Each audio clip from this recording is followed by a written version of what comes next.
പണ്ടേ പണ്ടേ നിന്നോർമ്മ മാത്രമല്ലേ നീ നാദർഷ രണ്ട് കാര്യമാണ്.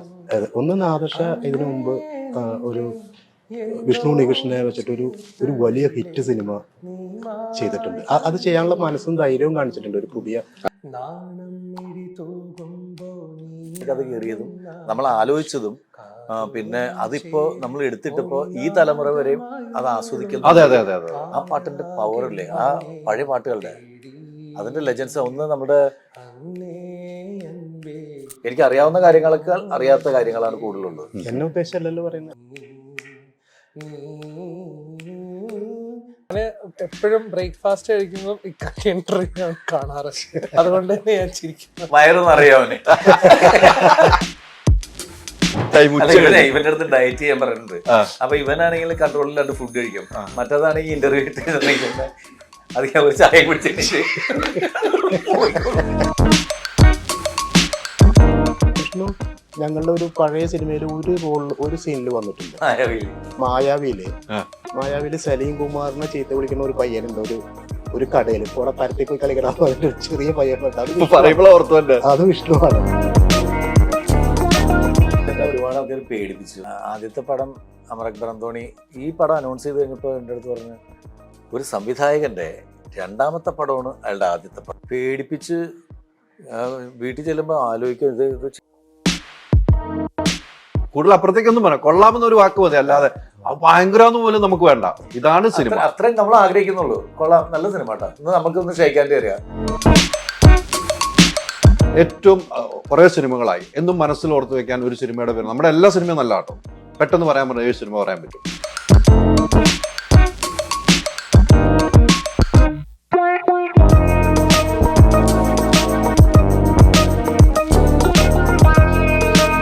നിങ്ങളുടെ ഡിസൈനർ ഹോം എന്ന സ്വപ്നം യാഥാർത്ഥ്യമാക്കുന്നു. സാൻബിൾഡ്, ഡിസൈൻഡ് ബൈ കോൺസെപ്റ്റ്സ്. നമസ്കാരം. പുത്തൻ സിനിമയുടെ വിശേഷങ്ങൾ പങ്കുവെക്കാൻ 3 അതിഥികൾ, 3 പേർക്കും സ്വാഗതം. നമസ്കാരം. ഇങ്ങനെ ഈ 3 പേരുണ്ടല്ലോ, ഇങ്ങനെ ഒരു പ്രൊമോഷൻ ഇങ്ങനെ വന്നിരിക്കുന്ന ഒരു മ്യൂസിക് ഡയറക്ടറുണ്ട്, സ്ക്രിപ്റ്റ് റൈറ്റർ ഉണ്ട്, ഡയറക്ടർ ഉണ്ട്, ഒരു ആർട്ടിസ്റ്റുകളുണ്ടാവും. പക്ഷെ ഇതൊരു വെറൈറ്റി ആയിട്ട് തോന്നി. ഞാൻ അതുകൊണ്ട് തന്നെ എത്ര നേരം വെയിറ്റ് ചെയ്താലും നിങ്ങൾ 3 പേരും ഒരുമിച്ചെടുക്കുന്ന ഒരു ആഗ്രഹത്തിലിരുന്നത്. എന്തായിരുന്നു വെറൈറ്റി ആയിട്ട്? അല്ല, ആദ്യം വെയിറ്റ് ചെയ്തതിൽ ക്ഷമ. അതല്ല, ഇതിന് പോകുമ്പോ എല്ലാം എങ്ങനെയാ കുറെ നമ്മള് അവര് തരുന്ന ഓർഡർ അല്ല, അത് എങ്ങനെയാണ് ടൈം കറക്റ്റ് ആണ്. ടൈം കുറച്ച് അങ്ങോട്ട് മാറി, എത്രയോ രാത്രി വരെ ഇരിക്കാറുണ്ട്. ഞാൻ ഉദ്ദേശിച്ച ഇങ്ങനെ 3 പേര് ഇരിക്കുമ്പോൾ നമുക്ക് കുറെ സംഭവങ്ങൾ കിട്ടും. സ്ക്രിപ്റ്റ് റൈറ്റർ ഉണ്ട്, ഡയറക്ടർ ഉണ്ട്, മ്യൂസിക് ഡയറക്ടർ ഉണ്ട്. സാധാരണ മ്യൂസിക് ഡയറക്ടറൊന്നും പല സമയത്തും ഒരു ഇന്റർവ്യൂവിനൊന്നും വന്നിരുന്ന് കാണാറില്ല. അവരൊരു പ്രസ് മീറ്റിൽ വരുക, അങ്ങ് പോകാന്നല്ലാതെ. പക്ഷെ അതാണ് എനിക്കൊരു വെറൈറ്റി ആയിട്ട് തോന്നിയത്. എന്തായാലും നല്ലൊരു സിനിമയുടെ ഭാഗം അല്ലേ? കൊച്ചി ബേസ് ആണോ ഈ കഥ? ഇത് കൊച്ചിയില് നടക്കുന്ന ഒരു കഥയായിട്ടാണ് വരുന്നത്. പക്ഷെ കൊച്ചി എന്ന സ്ഥലത്ത് മാത്രം നടക്കുന്ന ഒരു കഥയല്ല, ഇത് എവിടെ വേണമെങ്കിലും സംഭവിക്കാം. അപ്പൊ കൊച്ചിയിൽ നടക്കുന്ന കഥയായതുകൊണ്ട് അങ്ങനെ ഒരു പേര് വെച്ചെന്നേ ഉള്ളൂ. കാരണം ഒരു രാത്രി നടക്കുന്ന കുറെ ക്രൈംസും അതുമായിട്ട് കണക്റ്റഡ് ആയിട്ടുള്ള കുറെ ആളുകൾ, അത് സമൂഹത്തിന്റെ നാനാതുറയിലുള്ള ആളുകൾ, പലതരത്തിലുള്ള ആളുകൾ, അത് രാത്രി തട്ടുകട നടത്തുന്ന ആള് മുതൽ ടാക്സി ഡ്രൈവർ, ഒരു സിനിമാ നടൻ, ഇവരെല്ലാം ഉൾപ്പെട്ടിട്ടുള്ള ഒരു ക്രൈമാണ് ഇതിന്റെ ഇതിവൃത്തം. ആ രീതിക്കാണ്. അതിൽ കൂടുതൽ പറയുകയും ചെയ്യല്ലോ, ഞാൻ ചോദിക്കൂല, അതിൽ കൂടുതൽ ഇനി വേണ്ടാതാരും. എന്തായാലും നമുക്ക് ഒരു ഇതിൽ മറ്റൊരു പ്രത്യേകത കണ്ട്, റഫീഖയുടെ മോൻ അല്ലേ, എന്തേ വൈകി എന്ന് തോന്നുന്നുണ്ടോ മോൻ? ഇല്ല, അത് കുറെ കാലം 6 വർഷത്തിൽ കൂടുതലായി അസിസ്റ്റന്റ് ഡയറക്ടറായിട്ട് വർക്ക് ചെയ്യുന്നത്. അപ്പോൾ ഈ ആക്ടിങ്ങിലേക്കുള്ള പുള്ളിയുടെ ഒരു ചായ്വ് വന്നത് കുറച്ചേ ആയിട്ടുള്ളൂ. അപ്പോൾ പിന്നെ ആക്ടിങ് വർക്ക്ഷോപ്പുകളിലും ഇപ്പോൾ അൽബങ്കറിന്റെ ഇൻസ്റ്റിറ്റ്യൂട്ടിൽ പോയി ഒരു കോഴ്സ് ചെയ്തു. അതിനൊക്കെ അതിനു മുമ്പ് ഡയറക്ഷനായിരുന്നു താല്പര്യം. അപ്പോൾ ഒരു പടം സംവിധാനം ചെയ്യാനൊക്കെ ഉള്ള തയ്യാറെടുപ്പിലുമായിരുന്നു. അത് വന്നിട്ട് അങ്ങനെ കുറച്ച് മുമ്പാണ് അത് അഭിനയിക്കാം എന്ന് പറയുന്ന ഒരു ഇതിലേക്ക് വന്നത്. അപ്പോൾ കുറെ ഷോർട്ട് ഫിലിംസിലും അതിൽ ഒരു ഫെസ്റ്റില് ബെസ്റ്റ് ആക്ടർ അവാർഡും കിട്ടി. അപ്പൊ അത്രയും വന്നപ്പോ നമ്മൾ ഒരു അവസരം കൊടുത്തു നോക്കാമെന്ന് വിചാരിച്ചതാണ്. അത് ഭദ്രമായ കയ്യിൽ കൊണ്ട് ഏൽപ്പിച്ചു. കാരണം ഞാൻ ഇതുവരെയും ഒരു പുതുമുഖ നടനെ വെച്ചിട്ട് ഒരു സിനിമ ചെയ്തിട്ടില്ല. എല്ലാം എക്സ്പീരിയൻസ്ഡ് ആയിട്ടുള്ള, ഇപ്പൊ ജയറാമിലാണ് തുടങ്ങിയത്, അത് ദിലീപ്, ലാലേട്ടൻ, മമ്മൂക്ക, ഇങ്ങനെ കുഞ്ചാക്കോ ബോബൻ, സുരേഷ് ഗോപി, സുരേഷ് ഏട്ടനും ലാലേട്ടൻ, ഇങ്ങനെയുള്ള ആർട്ടിസ്റ്റുകളെ വെച്ചിട്ട് ഞാൻ സിനിമ ചെയ്തിരിക്കുന്നത്. നാദർഷ രണ്ട് കാര്യമാണ്. ഒന്ന് നാദർഷ ഇതിനു മുമ്പ് ഒരു വിഷ്ണു ഉണ്ണികൃഷ്ണനെ വെച്ചിട്ടൊരു ഒരു വലിയ ഹിറ്റ് സിനിമ ചെയ്തിട്ടുണ്ട്. അത് ചെയ്യാനുള്ള മനസ്സും ധൈര്യവും കാണിച്ചിട്ടുണ്ട് ഒരു പുതിയ നടനെ വെച്ചിട്ട് ഒരു സിനിമ ചെയ്യാനായിട്ട്. പിന്നെ ഒന്ന് മുബുവിനെ ഒരു ദിവസം എൻ്റെ വേറൊരു ഷൂട്ട് നടക്കുമ്പോൾ നാദർഷ അവിടെ വന്നപ്പോൾ മുബിൻ വർക്ക് ചെയ്യുന്ന കണ്ടപ്പോൾ എൻ്റെ അടുത്ത് ചോദിക്കുകയും ചെയ്തു ഇവനെ അഭിനയിപ്പിച്ചുകൂടെ എന്നുള്ളത്. അപ്പൊ അങ്ങനെ അപ്പൊ ഞാൻ തമാശക്ക് പറയുകയും ചെയ്തു നിങ്ങളല്ലേ പുതുമുഖങ്ങളെ വെച്ച് സിനിമയിൽ എന്ന് ആലോചിച്ചു എന്ന് പറയുകയും ചെയ്തു.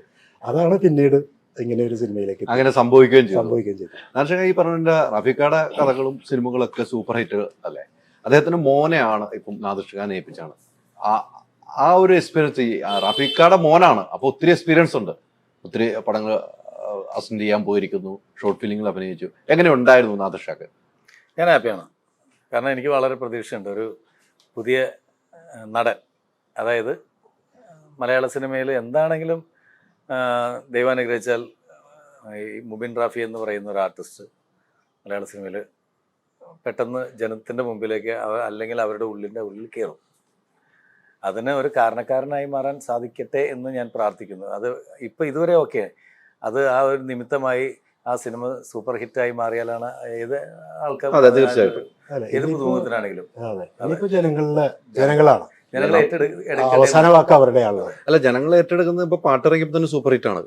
പാട്ട് ഒരുവിധം റീച്ച് നമുക്ക് പറയാതിരിക്കാൻ പറ്റില്ല. പിന്നെ ഒരു ഭാഗ്യം എന്താ വെച്ചിട്ടുണ്ടെങ്കിൽ ഒരുപാട് ഈ പെൺകുട്ടികളൊക്കെ ഉണ്ടല്ലോ. ഇപ്പൊ എനിക്ക് 2 പെൺമക്കളും ഉള്ളത്. അപ്പൊ അവരുടെ സുഹൃത്തുക്കൾ അവരുടെ ഫ്രണ്ടാണ്. ഇപ്പൊ മുബീൻ അവരൊക്കെ അറിയാവുന്ന കുട്ടികളാണ്. അപ്പോൾ അവരുൾപ്പെടെ എൻ്റെ അടുത്ത് മക്കൾ വരെ വിളിച്ചു ഈ മുബീനെ അന്വേഷിച്ചിട്ട് ഒരുപാട് ഫ്രണ്ട്സ് വിളിക്കുന്നുണ്ട് കേട്ടോ.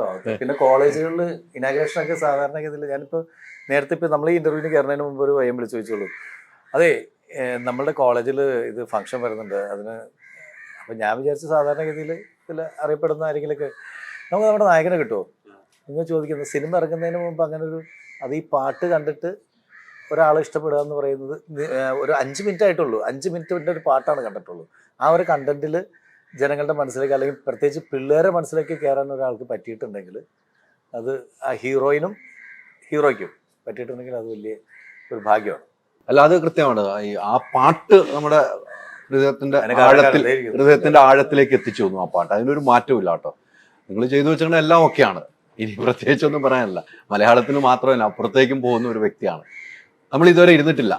നമ്മള് പല പ്രാവശ്യം ഫോണിലൊക്കെ ബന്ധപ്പെട്ടുണ്ട് കാര്യങ്ങൾ.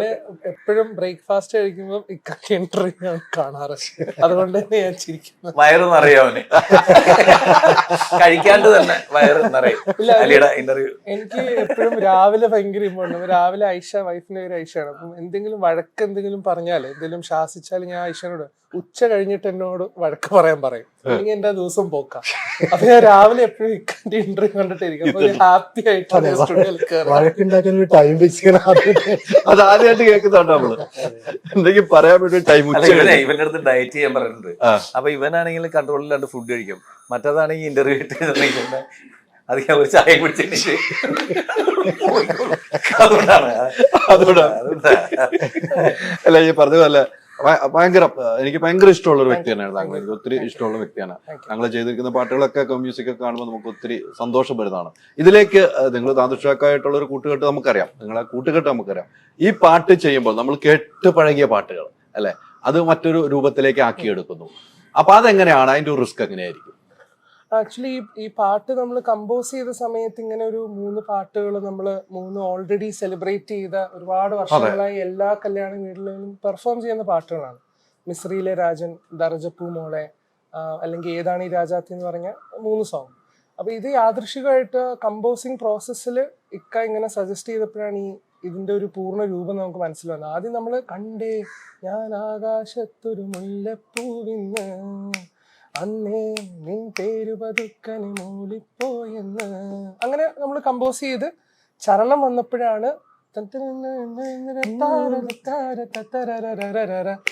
അപ്പോഴാണ് മിസ്രിയിലെ രാജൻ മിസ്രിയില് അതായിട്ട് കണക്ട് ചെയ്ത് പാടിയത്. അതായത് ഈ നമ്മുടെ ആൾക്കാരെ ഒന്നിങ്ങനെ കേട്ടി മാപ്പിളപ്പാട്ടിന്റെ ഒരു പ്രത്യേകത. ഇപ്പം നമ്മൾ സ്റ്റേജിൽ പാടുമ്പോൾ സംഗീതപൂരിയൊക്കെ പാടുമ്പോൾ ഭയങ്കര ഹരമാണ്. അതിനകത്ത് കുറെ ഈ പിന്നെ ആകെ ചുറ്റുലകത്തിലമെത്തനകത്തിലകത്തണമൈ തിരുവിത്തരമത്തിരുമുത്തനബി ഇങ്ങനെ കട. അപ്പം ഞാൻ എൻ്റെ അടുത്ത് പറഞ്ഞിട്ടുണ്ടായി നമുക്ക് ഇങ്ങനെ പോയിട്ട് ഒരു ഏരിയ എത്തുമ്പോൾ അങ്ങനത്തെ അക്ഷരങ്ങൾ വെച്ചിട്ട് കട കട കട കട കട എന്നുള്ള സാധനം പറഞ്ഞു. അങ്ങനെ ഇവനെ ഇത് പാടിക്കൊണ്ടിരിക്കുന്ന സമയത്താണ് പെട്ടെന്ന് നമ്മൾ ഞാൻ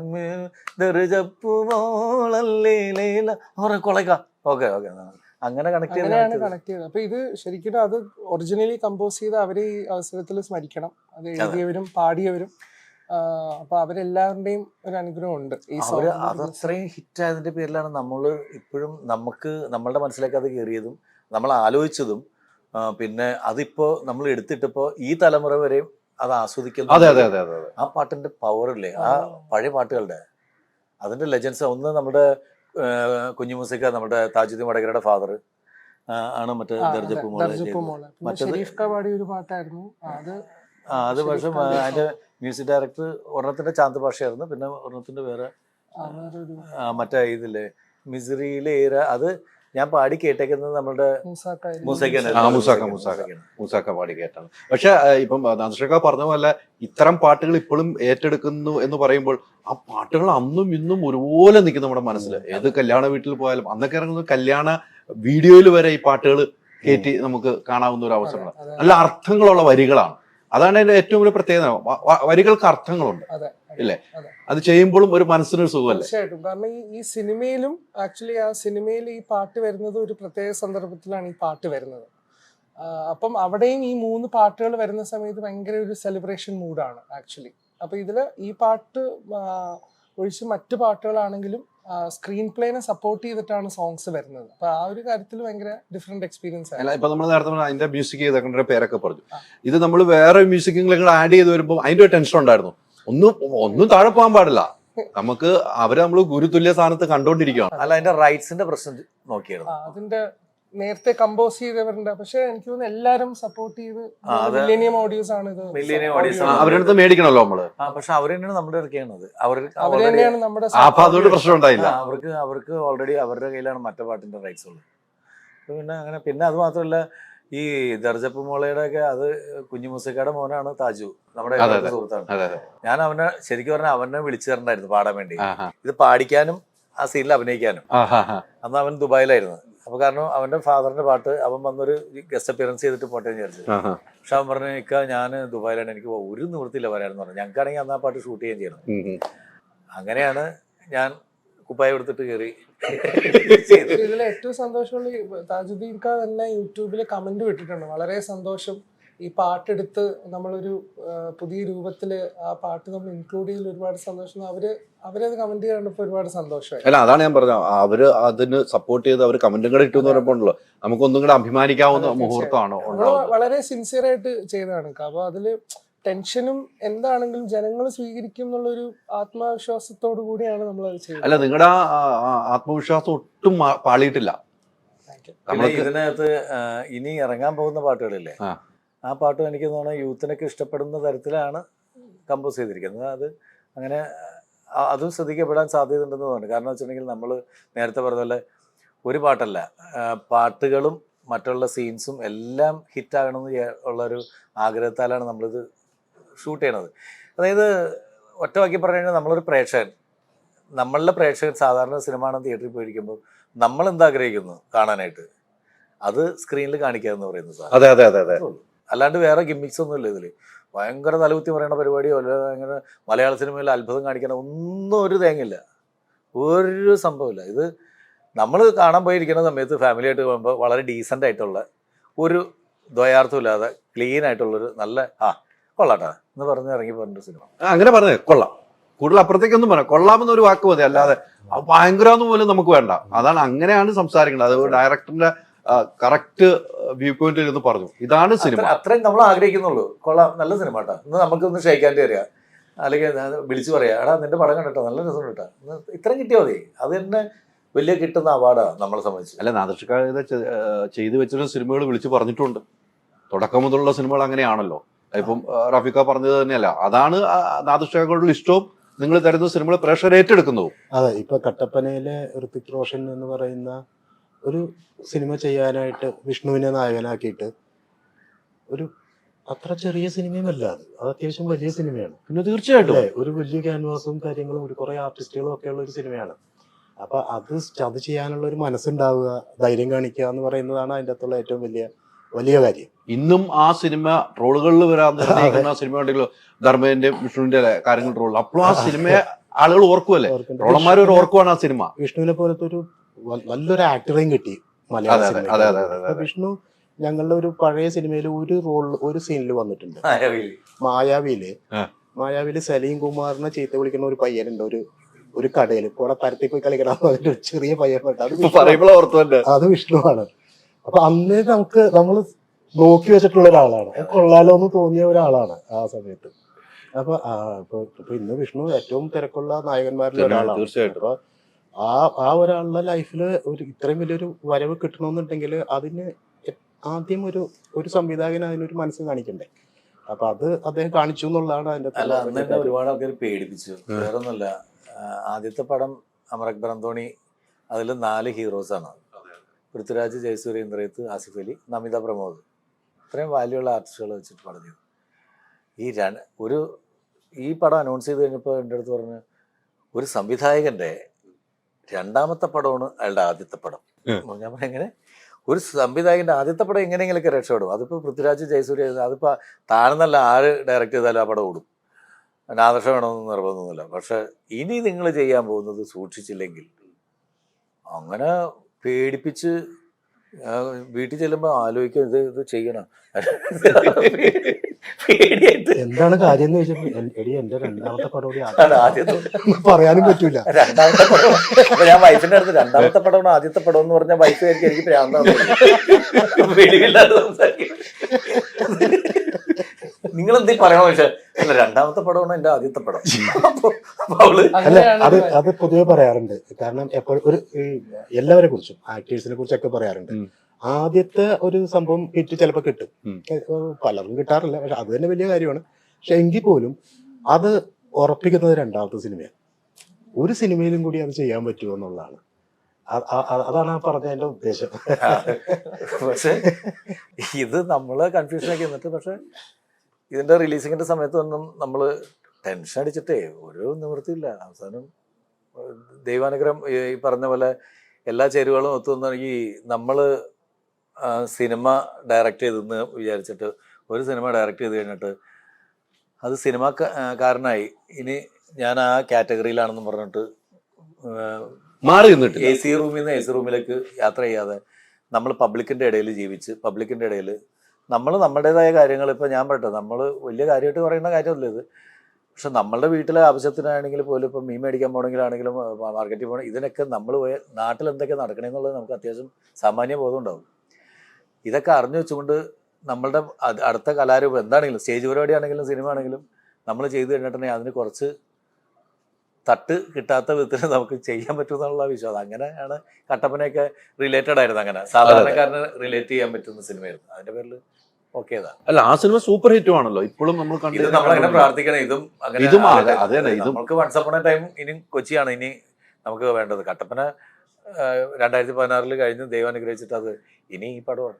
ഈ 2024 ഹിറ്റ് പടം ഇതാകട്ടെ എന്ന് നമ്മൾ ആത്മാർത്ഥമായി ആഗ്രഹിക്കുന്നു. അതിന്റെ കൂടെ നമ്മൾ ഉണ്ടാകും, അതിന്റെ എല്ലാ കാര്യത്തിലും നമ്മൾ കൂടെ ഉണ്ടാകും. അതിനകത്ത് യാതൊരു മാറ്റവും ഉണ്ടാവില്ല. ഈ പറഞ്ഞ ഇപ്പൊ ഈ മാപ്പിളപ്പാട്ടിന്റെ കാര്യമൊക്കെ പറഞ്ഞത് നമ്മുടെ ഈ സിനിമയുടെ സിറ്റുവേഷൻ ആണല്ലോ ആ പാട്ട് വരുന്നത്. അപ്പൊ റഫീക്ക എഴുതുമ്പോൾ ഇങ്ങനെ ഒരു പാട്ട് വേണമെന്ന് മനസ്സിൽ ചിന്തിച്ചിരുന്നു? ശരിക്കും വേറൊരു തരത്തിലുള്ള പാട്ടായിരുന്നു ഞാൻ അവിടെ ആഗ്രഹിച്ചിരുന്നത്, അല്ല പ്ലാൻ ചെയ്തിരുന്നത്.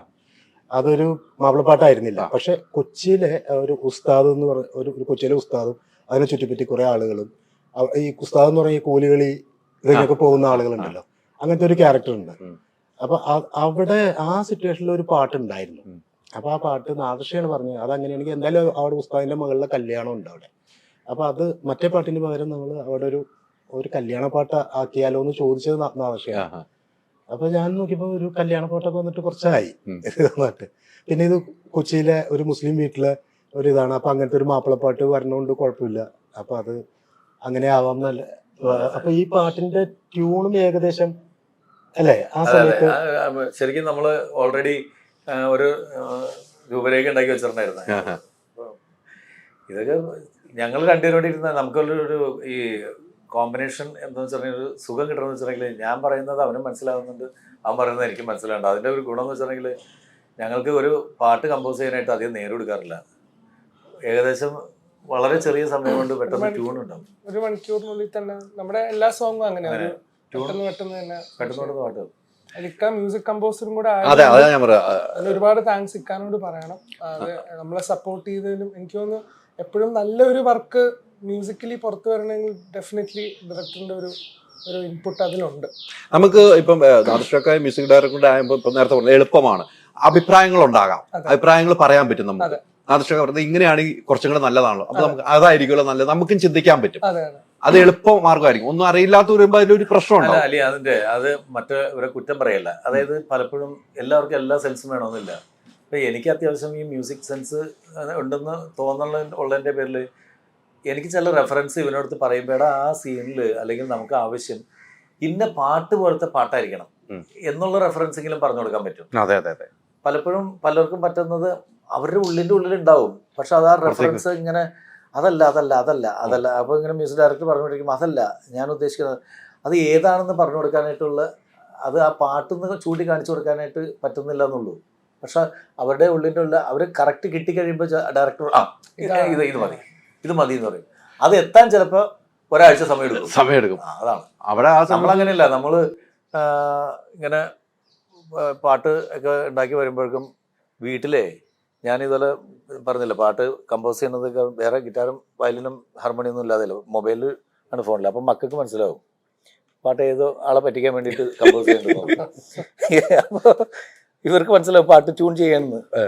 അപ്പം ഞാൻ ഉണ്ടാക്കുന്ന ട്യൂണായിട്ട് ബന്ധപ്പെട്ട ആ സമയത്ത് ഇറങ്ങിയേക്കണ പാട്ടുകളൊക്കെ മക്കൾ പാടിക്കൊണ്ടെടുക്കും. അതെ, എളുപ്പമാവും.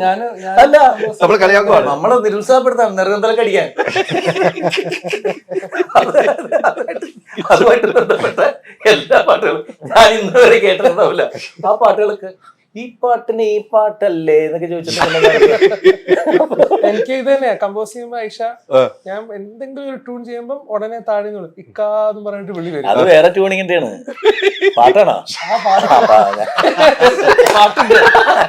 ഞാൻ വിചാരിച്ചു നീ താഴെ ഇറങ്ങിയിട്ട് വീട്ടിൽ തന്നെയാണ് സ്റ്റുഡിയോ.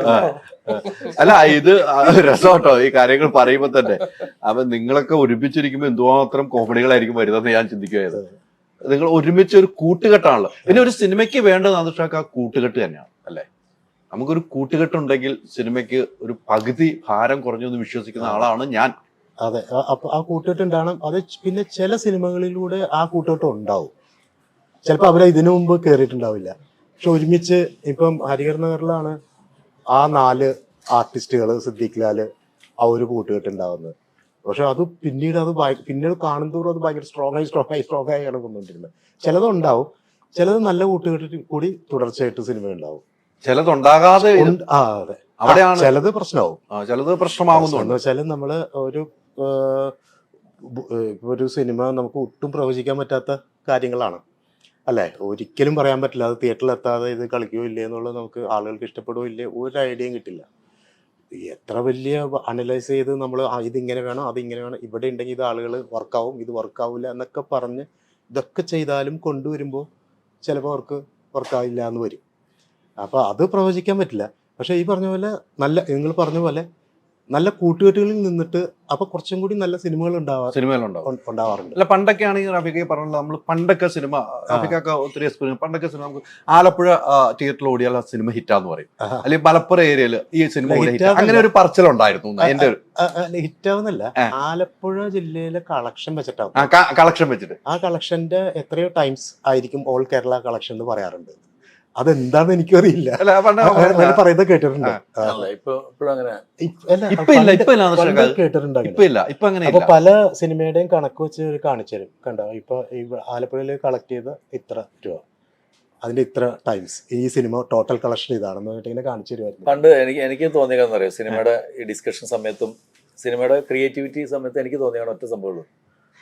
ആദ്യം കളയേണ്ടത് നമുക്കെല്ലാം അറിയാവുന്നുള്ളൊരു ഒരു ധാരണ ഉണ്ടല്ലോ, തെറ്റിദ്ധാരണ. തെറ്റിദ്ധാരണ, കാരണം എനിക്കെല്ലാം അറിയാൻ പാടുള്ള ആളല്ല. എനിക്കറിയാൻ പാടില്ലാത്ത കാര്യങ്ങളാണ്, എനിക്ക് അറിയാവുന്ന കാര്യങ്ങളൊക്കെ അറിയാത്ത കാര്യങ്ങളാണ് കൂടുതലുള്ളത്. എന്നെ ഉദ്ദേശമല്ലല്ലോ പറയുന്നത്. അല്ല അപ്പൊ ഞാൻ ചോദിക്കുന്നതൊക്കെ ഈ നമ്മളുടെ ഈ പറയുന്നുള്ള ചുറ്റിനോട്ട് എൻ്റെ സീനിയറായിട്ടുള്ള ഇപ്പൊ റാഫിഖാനെ പോലുള്ള ആൾക്കാരുടെ അടുത്തും ചോദിക്കും, എൻ്റെ ജൂനിയറായിട്ട് വന്നേക്കുന്ന ഇഷാമിൻ്റെ അടുത്തും ചോദിക്കും, എല്ലായിടത്തും ചോദിക്കും. നമ്മൾ ആദ്യം നമുക്ക് ഇതൊന്നും എല്ലാം പഠിച്ചു തന്നിട്ടല്ല ചെയ്യുന്നത്. അപ്പം നമുക്ക് ആരെങ്കിലും തിരുത്തി തരുമ്പോൾ ഞാൻ സംവിധായകനാണ്, എന്നെ കയറി പഠിക്കാൻ പറ്റണമെന്ന് പറഞ്ഞിട്ടുള്ള ഈഗോ വെച്ചിട്ട് നമ്മൾ ചെയ്യാതിരുന്നിട്ടുണ്ടെങ്കിൽ നമുക്ക് അത് ടീം വർക്ക്, ഇതൊരു ടീം വർക്കാണ് സിനിമ. ചിലപ്പോൾ അവിടെ മാറി നിന്നിട്ട് ലൈറ്റ് അവിടെ ചിലപ്പോൾ ബോർഡ് ചെയ്യുന്ന ഒരു പയ്യനായിരിക്കും, അവനായിരിക്കും തോന്നുന്നത് അത് ആ സാധനം തെറ്റല്ലേ പറയണമെന്ന്. അവളെ തൊടുത്തിരിക്കുന്ന ആളുടെ അടുത്ത് രഹസ്യമായിട്ട് പറയുമായിരിക്കും അത് മറ്റേതാണെങ്കിൽ കുറച്ചുകൂടി നന്നായിന്ന്. അത് അവന് ഓപ്പണായിട്ട് പറയാൻ പറ്റുകയാണെങ്കിൽ ചിലപ്പോൾ നമ്മൾ ഉദ്ദേശിക്കുന്നതിനേക്കാളും ഗംഭീരമായിട്ട് കിട്ടും. അങ്ങനെ സെൻസുള്ള പിള്ളേരാണ് ചുറ്റും നിൽക്കുന്നത്. അത് അംഗീകരിക്കാനുള്ളൊരു സെൻസ് നമ്മളും കൂടി കാണിക്കണം. കാരണം എല്ലാവരും ചിന്തിക്കാനും എല്ലാവർക്കും ബ്രെയിനും ഉണ്ട്, എല്ലാവർക്കും അത് പറയാനായിട്ട് അവകാശമുണ്ട്. അതിനേക്കാൾ നമ്മൾ ക്യാപ്റ്റനാണെന്ന് പറഞ്ഞുകൊണ്ട് നമ്മൾ കയറി ഇരുന്നിട്ട് എല്ലാം നമ്മളുടെ അണ്ടറിൽ വേണമെന്ന് ചിന്തിക്കാതിരുന്നാൽ സക്സസ് ആയിട്ടുള്ള ഫോർമുലയ്ക്ക് എളുപ്പമാണ്. അത്രേ ഉള്ളൂ. ഈ കൂട്ടായ്മയെ കുറിച്ച് പറഞ്ഞപ്പോൾ പറഞ്ഞാണ്. അല്ല അത് ഇക്ക പറഞ്ഞ കറക്റ്റാണ്. അവർ പറഞ്ഞിരുന്നെങ്കിൽ ആ സമയത്ത് നമുക്ക് ഒത്തിരി ചേഞ്ച് വരുത്താൻ പറ്റും. എല്ലാവർക്കും സിനിമയുടെ ബാക്കിൽ പ്രവർത്തിക്കുന്ന എല്ലാവരും എത്രയോ സിനിമകൾ ചെയ്ത് അവർക്കെല്ലാം അറിയുകയും ചെയ്യാമല്ലോ. ഒരു ലൈറ്റ് ബോയ് ആണെങ്കിൽ ഒരു പ്രൊഡക്ഷനാണ്, അവൻ എത്രയോ സിനിമകൾ ചെയ്താണ് വരുന്നത്. അവർക്ക് നമ്മളെക്കാൾ പെട്ടെന്ന് മനസ്സിലാവും ഈ സിനിമ ഓടില്ല എന്നുള്ളത്. അതാണ് ചിലവര് പറയാറുണ്ട്. കാരണം അവർ എക്സ്പീരിയൻസ്ഡ് ആണ്. അതുപോലെയാണ് ഇപ്പോഴത്തെ പിള്ളേരുടെ കാര്യം. നാദിഷൊക്കെ ഒരു സിനിമയിൽ നിന്നും അടുത്ത സിനിമയിലേക്കുള്ള യാത്രയുണ്ടല്ലോ. അപ്പോൾ നമ്മൾ വേറിട്ട സിനിമ പല സബ്ജക്റ്റാണ്, അതിനുള്ള തയ്യാറെടുപ്പുള്ളൂ. നമ്മൾ അതിനകത്തേക്ക് ഒന്ന് പൊരുത്തപ്പെട്ട് വരാനുള്ളൂ. തയ്യാറെടുപ്പ് എങ്ങനെയാണ് നാദിഷൊക്കെ എടുക്കുന്നത്? അങ്ങനെ പ്രത്യേകിച്ച് തയ്യാറെടുപ്പല്ല. നല്ല സ്ക്രിപ്റ്റ് കിട്ടിക്കഴിഞ്ഞിട്ടുണ്ടെങ്കിൽ നമുക്ക് അതായിട്ട് പണിയെടുക്കണം. അത് വർക്ക് ചെയ്യാൻ പറ്റുന്നിടത്തോളം നമ്മൾ മാക്സിമം ജോലി എടുക്കുന്നു. പിന്നെ ആര് പറഞ്ഞ പോലെ ബാക്കിയെല്ലാം നമ്മൾ പറയുന്ന കാര്യങ്ങളെല്ലാം ഗംഭീരമാണ്. നമ്മുടെ ജഡ്ജ്മെന്റ് എല്ലാം ശരിയാണെന്നില്ല. നമുക്ക് മാക്സിമം അറിയാവുന്ന വിധത്തിൽ അല്ലെങ്കിൽ അറിയാൻ പാടില്ലാത്തവരോട് ചോദിച്ചും മനസ്സിലാക്കി ഇതൊക്കെ ജോലി ചെയ്യുക കൃത്യമായിട്ട്.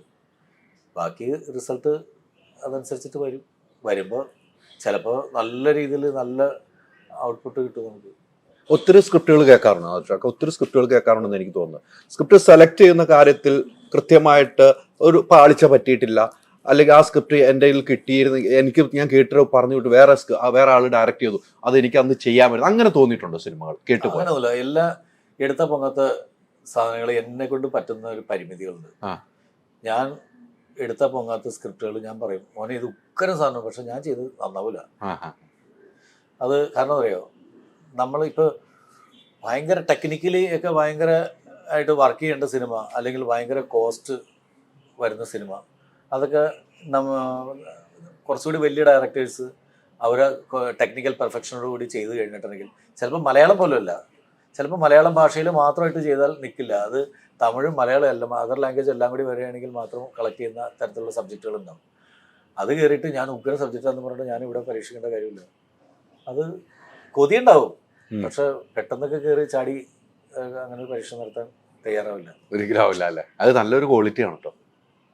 വരുന്നവർക്കും അത് നമ്മൾ പറഞ്ഞു വിടുന്ന നല്ല സിനിമയാണ്, എനിക്ക് പറ്റുന്നില്ല എന്ന് പറഞ്ഞാൽ വിടുന്നത്, അല്ലെങ്കിൽ നമ്മളവരെ നിരുത്സാഹപ്പെടുത്തിയല്ലോ വിടുന്നത്. അല്ല, പറ്റാത്തത് പറ്റില്ല എന്ന് തന്നെ പറയണം, അല്ലാതെ എല്ലാം പറ്റുമെന്ന് പറയാൻ പറ്റില്ല. തീർച്ചയായിട്ടും. ഏറ്റവും കുറേ സിനിമകളായി എന്നും മനസ്സിൽ ഓർത്ത് വെക്കാൻ ഒരു സിനിമയുടെ പേര്, നമ്മുടെ എല്ലാ സിനിമയും നല്ല കേട്ടോ, പെട്ടെന്ന് പറയാൻ പറഞ്ഞാൽ ഏത് സിനിമ പറയാൻ പറ്റും? പഞ്ചാബിയാസ്. അപ്പുറത്തേക്ക് വീട്ടൊന്നും പറയില്ല, ഞാൻ ചോദിക്കേണ്ട കാര്യമില്ല, നമ്മുടെ മനസ്സിൽ ഇന്നലെ ടിവിയിലുണ്ടായിരുന്നു കേട്ടോ, ഇന്നലെ ഉണ്ടായിരുന്നു. അതിങ്ങനെ ഭയങ്കരമായിട്ട് പിടിച്ച് നമ്മളെ കരിയർ, ജീവിതം എല്ലാം മാറ്റിമറിച്ച സിനിമയാണ്. അല്ല, എല്ലാ ആർട്ടിസ്റ്റുകളിലെയും അതോടൊപ്പം തന്നെ എല്ലാ ആർട്ടിസ്റ്റുകളിലും അതിന്റെ ഒരു സെക്കൻഡ് പാർട്ട് വേണമെന്ന് തോന്നിയിട്ടില്ലേ? അത് ഉണ്ടാക്കിയായിരുന്നു. പക്ഷെ അപ്പോൾ ഞങ്ങൾ സെക്കൻഡ് പാർട്ടിനെ ആലോചിച്ച കഥയുമായിട്ട് സാമ്യമുള്ള ഒരു സിനിമ വന്നുപോയി, ഹിന്ദിയിൽ വന്നു. അപ്പൊ പിന്നെ ഹിന്ദിയിൽ വന്നു. അപ്പൊ പിന്നെ നമുക്ക് മലയാളം ചെയ്യാൻ പറ്റില്ല, ഈ പടം ഒട്ടും ചെയ്യാൻ പറ്റില്ല, കാരണം അങ്ങനെ ഒരു കഥ ഓൾറെഡി വന്നുപോയി. അപ്പൊ അതാണ് അത് ഉപേക്ഷിക്കായിരുന്നു. കഴിഞ്ഞ കുറച്ച് ദിവസം അനീഫ്ഖയുടെ 14 വർഷത്തെ ഓർമ്മയായിരുന്നല്ലോ. ആ സമയത്ത് ഈ സിനിമ ടി വിയിൽ വീണ്ടും അനീഫ്ഖയുടെ ഓർമ്മ പുതുക്കിക്കൊണ്ട് വീണ്ടും ടി വിയിൽ ആ സിനിമ കാണിക്കുകയാണ്. അപ്പോഴും നമുക്ക് അനീഫ്ഖാനെ ഓർത്തെടുക്കാൻ ആ മെമ്മറി ടി വിക്കാർക്ക് വരെ ഉണ്ടെന്നുള്ളതാണ്. ആ ദിവസം ആ സിനിമ നമുക്ക് പ്രഷർ റൂമിലേക്ക് എത്തിക്കുകയാണ്. ആ ഒരു വല്ലാത്തൊരു സിനിമയായിരുന്നു, ഒന്നും പറയാതിരിക്കാൻ പറ്റില്ല. അത്തരമൊരു സിനിമയാണ് എന്നും മനസ്സിലുണ്ടാവുള്ളൂ. അല്ല, അന്ന് ഈ അനീഫ്ഖ അതിനു മുമ്പ് നമ്മൾ പണ്ട് കണ്ടാണ് കുറേ സിനിമകളിൽ കൊടൂര വില്ലനായിട്ട് അനീഫ്ഖ ചില സിനിമകളിലെ നമ്മളൊക്കെ ചെറുപ്പകാലങ്ങളിൽ കണ്ടിരിക്കുന്ന സിനിമകളിലൊക്കെ അനീഫ്ഖ ഭയങ്കര വില്ലനായിരുന്നു. ജയൻ സിനിമകളിലൊക്കെ ആ അനീഫ്ഖാൻ ഇത്രയും പൊട്ടിച്ചിരിപ്പിക്കുന്ന തരത്തിലുള്ള അത് വെച്ചാൽ ഹനീഫിക്ക് പുല്ലേപ്പടി നമ്മളുടെ വീട് പഴയ തറവാടിന്റെ അവിടെ ഉള്ള ആളാണ്. അദ്ദേഹം നല്ലൊരു മിമിക്രി ആർട്ടിസ്റ്റാണ്. അപ്പോൾ ഞാൻ ആദ്യമായിട്ട് കാണുന്ന മിമിക്രി അനീഫിക്കയുടെയാണ് തോന്നുന്നു. ഒറ്റയ്ക്ക് ഒരുപാട് ആർട്ടിസ്റ്റുകളെയൊക്കെ അവതരിപ്പിച്ചിട്ട് ശിവാജി ഗണേശനെയൊക്കെ അവതരിപ്പിക്കും. പിന്നെ അദ്ദേഹം നാടകത്തിൽ അഭിനയിക്കുമായിരുന്നു ആ സമയത്ത്. പക്ഷെ അപ്പോഴും നാടകത്തിലും വില്ലൻ റോളാട്ടോ, ഭയങ്കര സ്ട്രോങ് റോളാണ് പുള്ളി ചെയ്തിരുന്നത്. പക്ഷെ അനീഫിക്ക് ഭയങ്കര നർമ്മബോധമുള്ള ആളും ഏറ്റവും നല്ലൊരു, നമുക്ക് കിട്ടാവുന്നതിൽ വെച്ച് ഏറ്റവും നല്ലൊരു സുഹൃത്തുമാണ്. അതിന് വലിപ്പ ചെറുപ്പോ പ്രായ വ്യത്യാസം ഒന്നുമില്ല. എപ്പോഴും ചിരിക്കാൻ ഇഷ്ടമുള്ള, ചെറിയ തമാശ പോലും ആസ്വദിക്കുന്ന ആളാണ്. അപ്പൊ അങ്ങനെയുള്ള ഒരാൾക്ക് നല്ലൊരു ഹ്യൂമർ റോള് ചെയ്യാനും പറ്റും എന്നുള്ളൊരു ധൈര്യം ഉണ്ടായിരുന്നു അതിൻ്റെ അകത്ത്. പിന്നെ അശോകനും രമണൻ, അത് പിന്നെ ആ സമയത്ത് നമ്മൾ വിചാരിക്കുന്നില്ല ഇത് ഇങ്ങനെ. ഇപ്പൊ ഈ അടുത്ത കാലത്ത് ഞാൻ രമണന്റെ 25 പ്രോഗ്രാമിൽ പോയിട്ടുണ്ട്. എന്നിട്ട് നമ്മളുടെ കഥാപാത്രമാണ് രമണൻ. ആ രമണനെ നമ്മൾ 25 വർഷത്തിന് ശേഷം പൊന്നാട അണിയിച്ചാതിരിക്കുകയാണ്. വളരെ അപൂർവ വിചിത്രമായിട്ടുള്ള ഞാനൊന്ന് പ്ലാൻ ചെയ്തായിരുന്നു ദുബായിൽ ഇങ്ങനെ ഒരു പരിപാടി വെക്കാൻ വേണ്ടി. അപ്പൊ ഇവരത് നടത്തി. ഞാൻ അങ്ങനെ ഒന്ന് പ്ലാൻ ചെയ്തതാണ്.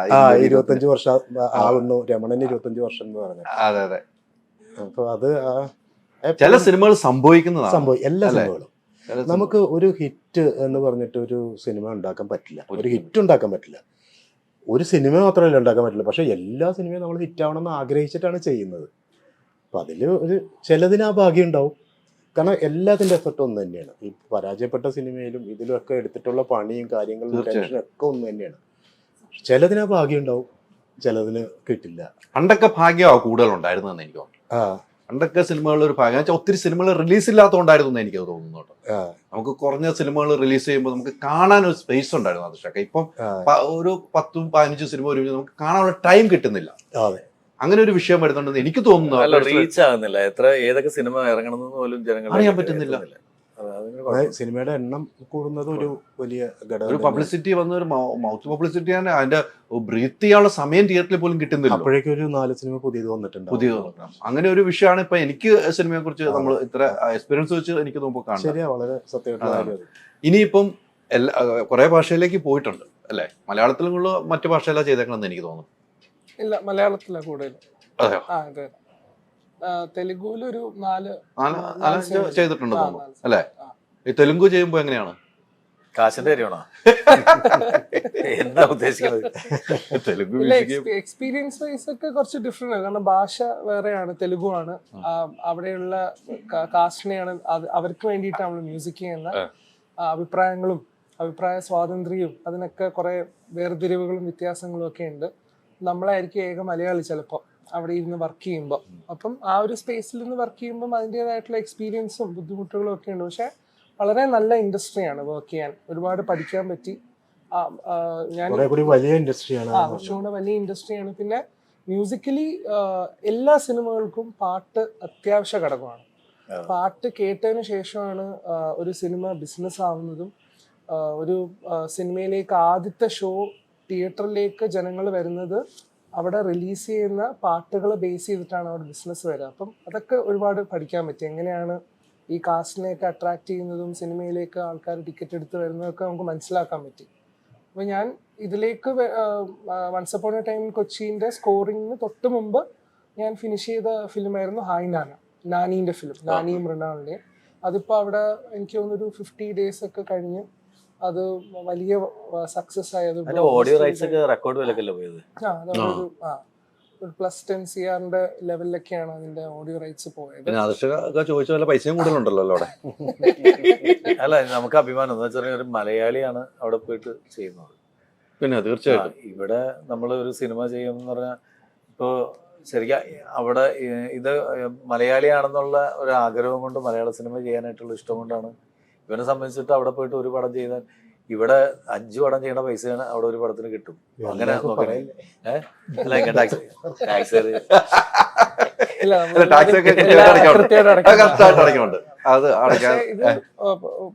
ഇതിനു മുമ്പ് ആ സിനിമ ചെയ്തിട്ടാണ് വന്നത്. അപ്പം ഈ സിനിമയിൽ എനിക്ക് വർക്ക് ചെയ്യുന്ന സമയത്ത് ഈ ഹായ്നാനയിൽ വർക്ക് ചെയ്തതിന്റെ എക്സ്പീരിയൻസ് ഒരുപാട് ഗുണം ചെയ്തു. സ്കോറൊക്കെ ചെയ്യുന്ന സമയത്ത്.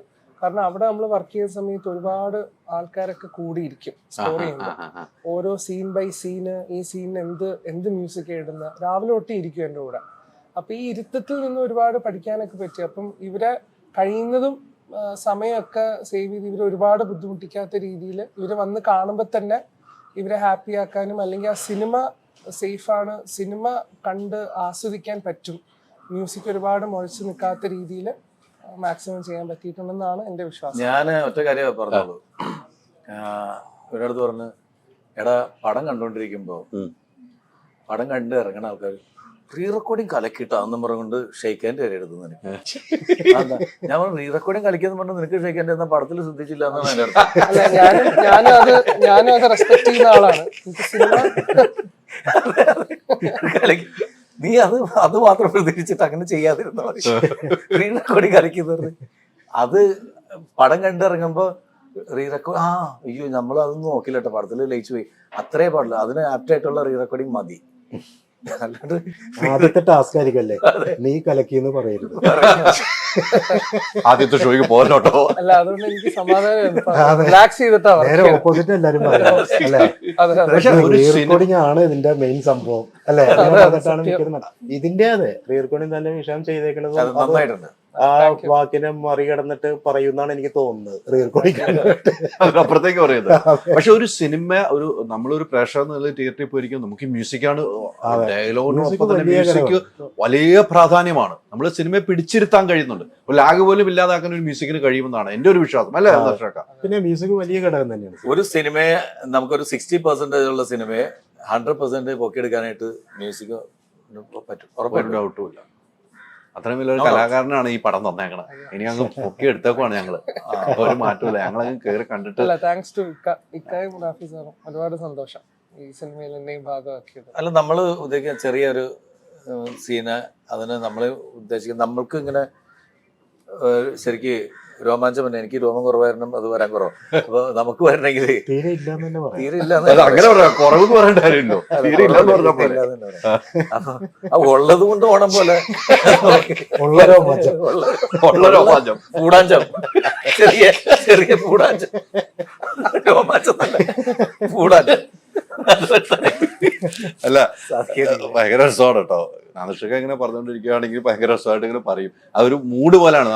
നിനക്ക് അടുത്ത ട്രോൾ ഉണ്ടാക്കാനായിട്ട്. അല്ല ഇത് ട്രോളൊന്നുമില്ല, ഇതിപ്പോ ട്രോൾ എനിക്ക് കിട്ടി. ഏതാ നാദൃഷക അവർ പറഞ്ഞു കൊടുത്തില്ലേ, ഏതാണ് എന്റെ ഇന്റർവ്യൂ കാണാൻ ഒരു നല്ലൊരു സാധനം കൊടുത്തല്ലോ, അതെന്തായാലും ട്രോളാണല്ലോ.